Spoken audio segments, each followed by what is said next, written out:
Right అండి, thank you.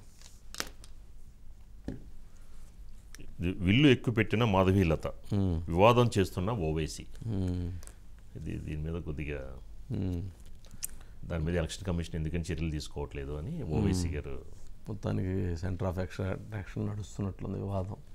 Madhavilatha చుట్టూతా హైదరాబాద్ రాజకీయం. అంటే ఓవైసీ వర్సెస్ మాధవీలత. తనకి Z+ సెక్యూరిటీ కూడా ఇచ్చినట్లున్నారు కదా. బైట్స్ ఏమైనా ఉన్నాయా? ఓకే.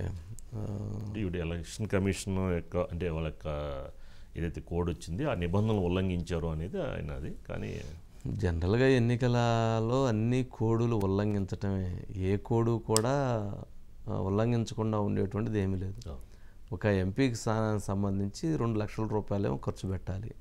కానీ కనీసం ఒక్కొక్క దగ్గర 22 లక్షల దగ్గర నుంచి 200 కోట్ల వరకు ఖర్చు పెడుతున్నటువంటి పార్లమెంటు స్థానాలు ఉన్నాయి. నెల్లూరు పార్లమెంటు స్థానంలో అయితే అంతే ఖర్చు అవుతుంది. మరి అలా చూసినప్పుడు చాలా ఖర్చు అవుతూ ఉంది. మరి అలా తీస్తే అలా అదిగో మొత్తానికి మాధవీలత గారు బాణాలు వేస్తున్నారు. ఒకసారి ఆ విజువల్ చూపించండి.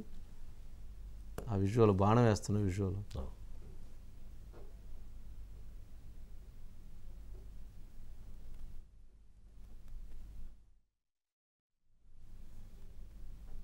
బాణం తీశారు.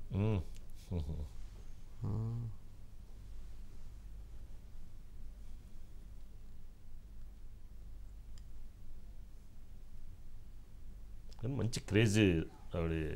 ఇప్పటివరకు హైదరాబాద్ బీజేపీ అభ్యర్థిగా ఇంత క్రేజ్ ఎవరికి రాలేదండి. అంటే రాజకీయాల్లో ఒక్కొక్కసారి ఒక్కొక్క అవకాశం వస్తుంది. అవకాశాన్ని సద్వినియోగం చేసుకునేటువంటి వాళ్ళు సక్సెస్గా ముందుకెళ్తూ ఉంటారు. మరి చూద్దాం, మరి జరిగే ఫైట్ చాలా సీరియస్ ఫైట్ కాబట్టి. ఓకే, రైట్ రాజు గారు. ఇక నెక్స్ట్ అండి